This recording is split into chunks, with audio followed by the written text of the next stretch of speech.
Il y a quelques jours, j'ai regardé pour la première fois les films de Transformers de Michael Bay, sortis en 2007 et 2009. De mon point de vue, et comme la plupart des personnes qui ont regardé ces films, je n'ai pas spécialement aimé. Il y a quelque chose qui m'a dérangé, notamment avec le personnage de Megan Fox. Pour commencer, les deux films ne passent pas le test de Bechdel. On va y revenir plus tard, mais ces tests servent à mesurer dans un film à quel point il est centré sur les personnages masculins. Il repose sur 3 critères très simples. Le premier, il faut qu'il y ait au moins 2 femmes dans un film. Ensuite, elles doivent parler entre elles. Et pour finir, ça doit être d'autre chose que d'un homme. C'est un test bête, mais qui en dit long sur la représentation des femmes dans les films. Et pour finir, ces films alimentent un terrible fléau qui est présent dans les séries, dans les publicités, ou encore la mode, le male gaze. C'est le regard masculin posé sur les femmes qui banalise des comportements sexistes et qui nous sexualise dans des moments qui sont pas opportuns. Tout ça retransmis dans des œuvres comme avec Transformers.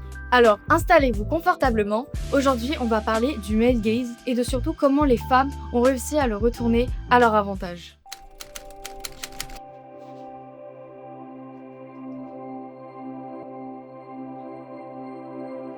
Aujourd'hui, on commence à avoir enfin une vraie représentation des femmes au cinéma. De plus en plus de films mettent en avant des personnages indépendants, forts et surtout pas sexualisés pour exister.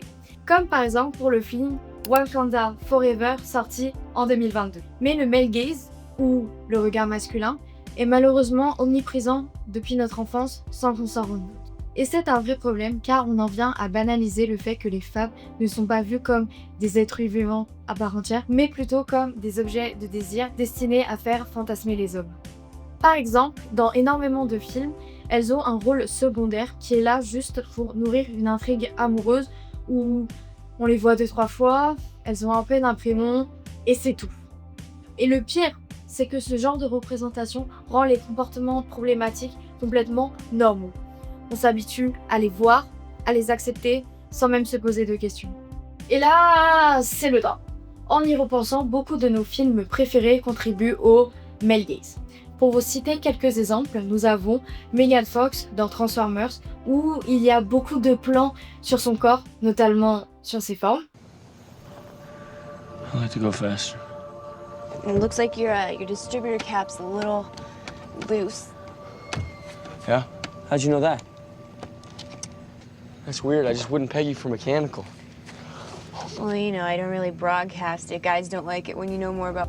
Ensuite, Scarlett Johansson dans Iron Man 2, où ça en devient dérangeant tellement qu'à chaque fois qu'elle apparaît dans le film, elle est sexualisée. Elle l'a dit elle-même pour une interview pour le Collider, je cite « Tu regardes Iron Man 2, et même si c'était très fun à faire et que j'ai eu beaucoup de très bons moments en faisant le film, le personnage est tellement sexualisé.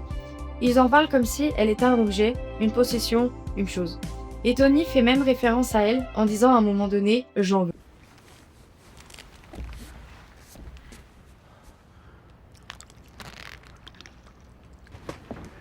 I want one. No. I'm gonna enter the facility and take down the target. Watch the road. I got it. Et pour finir, le costume de Leia dans Star Wars, l'image parle d'elle-même. Tout à l'heure, je vous ai parlé du test de Bechdel. Le nom fait référence à sa créatrice, Alison Bechdel, paru en 1985 dans l'album Lesbian à suivre. On l'utilise aujourd'hui pour voir si une œuvre donne une vraie place aux femmes ou si elles ne sont là juste pour décorer. Mais attention, il ne faut pas prendre ce test au pied de la lettre, je m'explique. Si on prend 3 films cultes, The Avengers, Le Joker et La vie d'Adèle. The Avengers ne passe pas le test et ça, c'est dérangeant. Tout simplement parce que dans une équipe où il y a 5 mecs contre une fille, Black Widow fait clairement figure de quota. Et rajouter une autre fille à l'histoire, ça n'aurait rien enlevé, au contraire. Et pour le film Joker, il passe pas le test non plus. Mais là, on se demande, est-ce que c'est vraiment dérangeant ? Non! En fait, je pense que des fois, il n'y a pas forcément besoin d'avoir de figures féminines dans des films et inversement. Surtout si elles sont là pour faire fantasmer l'homme, ou pour être sexualisées, ou pour faire jolie. Et en parlant de fantasme, la vie d'Adèle montre parfaitement pourquoi il ne faut pas prendre le test de Bechdel au pied de la lettre. Car oui, même si ce film passe le test haut la main, Il est aussi un film qui représente très bien le male gaze. Du coup, avions-nous vraiment besoin d'une scène érotique de 10 minutes où les corps des femmes sont filmés de manière insistante juste pour symboliser l'amour entre deux femmes? Ou avions-nous, encore une fois, besoin d'une scène érotique d'une femme avec un homme au début du film pour symboliser que, au début, elle est attirée par les hommes? Clairement non. Ces scènes qui frôlent la pornographie montrent encore une fois que souvent les femmes sont utilisées au cinéma juste pour faire fantasmer les hommes, même dans des œuvres qui parlent d'amour lesbien. Et c'est là qu'on voit à quel point le regard derrière la caméra change tout. La vie d'Adèle est réalisée par un homme, et ça se voit. La caméra insiste, observe, on a presque l'impression de déranger. On ressent beaucoup le point de vue du réalisateur qui est celui d'un homme hétéro. A l'inverse, si on compare avec un autre film qui parle d'amour entre deux femmes, nous avons Portrait de la jeune fille en feu réalisé par Céline Sciamma, qui elle-même fait partie de la communauté LGBT. Et là, on voit la différence tout de suite. Le regard change complètement. Ce film adopte clairement le female gaze, ce qui nous amène à notre deuxième point.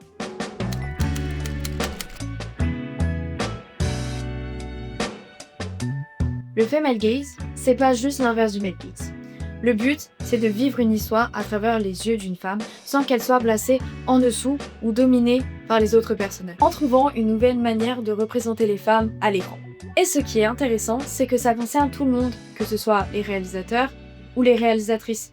Et oui, même les femmes veulent faire du male gaze, et parfois sans s'en rendre compte. D'après Iris Bray, autrice et journaliste française, dans son livre Le regard féminin, une révolution à l'écran, elle cite les points clés pour reconnaître un film sujet du female gaze. Voici les critères suivants. D'abord, le personnage principal s'identifie en tant que femme et c'est son point de vue qui nous guide. Son histoire remet en question l'ordre patriarcal. Ensuite, la mise en scène nous fait ressentir son expérience féminine. Si le corps est érotisé, c'est un choix conscient, pas juste gratuit. Et surtout, le plaisir du spectateur de regarder le film ne doit pas venir d'un désir sexuel, mais par exemple de l'émotion. Dans Portrait de la jeune fille en feu, tout est fait dans la subtilité. Les émotions passent par les gestes, les regards, le silence. Le désir n'est pas filmé pour exciter, mais pour être compris.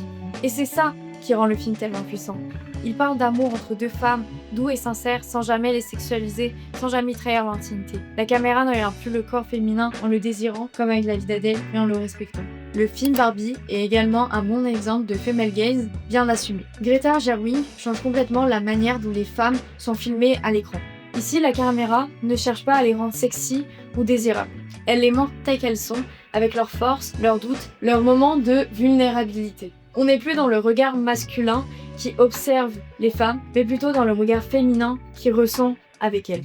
Et ce qui est intéressant, c'est que Barbie ne se contente pas de dénoncer le male gaze. Elle le retourne. Dans le monde de Barbie, ce sont les Ken qui deviennent les figurants, les personnages secondaires. Ce renversement met en lumière à quel point, dans le cinéma traditionnel, les femmes ont souvent été réduites à ces rôles-là. Du coup, Barbie, derrière ses couleurs flashy et son humour, nous montre un vrai changement de perspective. C'est un film qui nous fait réfléchir sur qui regarde qui et comment le regard peut influencer la place de chacun dans une histoire. Un autre film, sorti en 2024, renverse les codes. Je parle évidemment du film The Substance. Attention spoiler. Dans The Substance, Coralie Farja, la réalisatrice, joue avec ces deux perspectives. Elle commence par reprendre les codes du male gaze pour mieux les dénoncer. Plans hypersexualisés sur les corps, éclairage sensuel, mise en scène de la jeunesse comme marchandise, mais le film retourne progressivement ce regard contre lui-même. À mesure que le corps parfait de Suzanne se déforme, la beauté se transforme en horreur. Le spectateur, d'abord complice, se retrouve confronté à sa propre position de voyeur. Ainsi, le female gaze chez Farja n'est pas un simple renversement. Il naît du malaise, de la tension entre visibilité et effacement. La réalisatrice filme depuis la blessure d'être regardée. Elle ne cherche pas à embellir les femmes, mais à montrer la violence du regard qui les façonne. En ce sens, The Substance propose un female gaze paradoxal. Un regard qui se construit à travers la destruction du male gaze, qui fait du corps féminin à la fois le lieu du contrôle et de la libération. Ainsi, le female gaze est-il alors une révolution du cinéma? Oui, le female gaze est une véritable révolution du cinéma. Pendant longtemps, le male gaze a montré les femmes comme des objets de désir ou des rôles secondaires, façonnant une image centrée sur le regard masculin. Le female gaze, lui, change tout. Il filme les femmes avec respect en montrant leurs émotions, leurs désirs et leur humanité. Le female gaze ne se limite pas à un style, il repense le cinéma. Il redonne aux femmes le contrôle de leur image et transforme notre manière de voir le monde à l'écran. N'hésitez pas à nous soutenir en mettant un petit like. Merci beaucoup. Abonnez-vous. Au revoir.